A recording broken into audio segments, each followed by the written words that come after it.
पुराने जमाने की बात है। हिंदुस्तान के एक गांव नूरपुर में रिहान नाम का एक नौजवान रहता था। वो बचपन से ही तजस्सुस पसंद लड़का था। छोटी छोटी बातों में भी उसे कोई ना कोई राज तलाश करने का शौक रहता। उसके वालिद एक मामूली किसान थे, लेकिन रिहान के ख्वाब बहुत बड़े थे। एक दिन वो अपने दादा के कमरे में पुरानी चीजें तरतीब दे रहा था कि अचानक एक जंग आलूद लकड़ी का संदूक नजर आया। उसके अंदर से एक पुराना खत गिरा। कागज पर अजीब निशानात बने हुए थे और नीचे लिखा था, ये खजाना सिर्फ उसको मिलेगा जो खौफ से आजाद होगा और सच बोलने की हिम्मत रखेगा। रिहान के दिल में तजस्सुस की आग भड़क उठी। वो जानता था कि ये खत मामूली नहीं।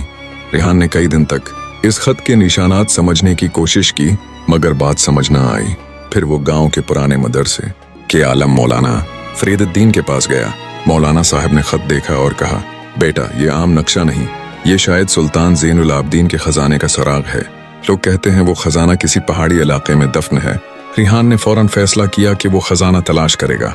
उसने अपने दो दोस्तों साजिद और इनम को साथ लिया। तीनों ने सफर की तैयारी की। रास्ता बहुत दुश्वार था, कभी जंगल, कभी दरिया, कभी सुनसान वादी। रात को वो आग जलाकर बैठते और इनम कुरान की आयात पढ़ती ताकि दिल मजबूत रहे। एक रात जंगल में अचानक किसी के कदमों की आवाज आई। साजिद ने मिसाल ऊंची की तो एक बूढ़ा फकीर सामने आया। फकीर ने कहा, खजाना चाहते हो तो पहले खुद को पहचानो। जो खुद को नहीं जानता खजाना पाने के काबिल नहीं होता। ये कहकर फकीर अंधेरे में गायब हो गया। तीनों हैरान रह गए। आखिरकार वो लोग पहाड़ों के इलाके में पहुंचे। खत के मुताबिक खजाना एक गार में था। गार की दीवार पर वही निशानात बने थे जो खत में थे। रिहान ने निशानों को दबाकर तरतीब से चुहविया तो गार के अंदर से एक धीमी सी आवाज आई, सच बोलो। साजिद ने झट कहा, हम खजाना चाहते हैं, मगर दीवार बंद रही। फिर रिहान ने आंखें बंद की और कहा, हम सच्चाई चाहते हैं, हम जानना चाहते हैं कि असल खजाना क्या है। इस बार गार के अंदर से एक तेज रोशनी निकली और एक दरवाजा खुल गया।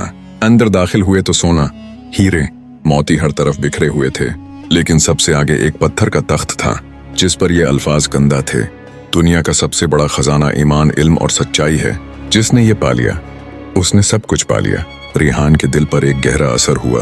वो समझ गया कि सफर का मकसद सोना चांदी नहीं, बल्कि अपने दिल और नीयत की सच्चाई थी। तीनों दोस्तों ने वो खजाना नहीं छुआ।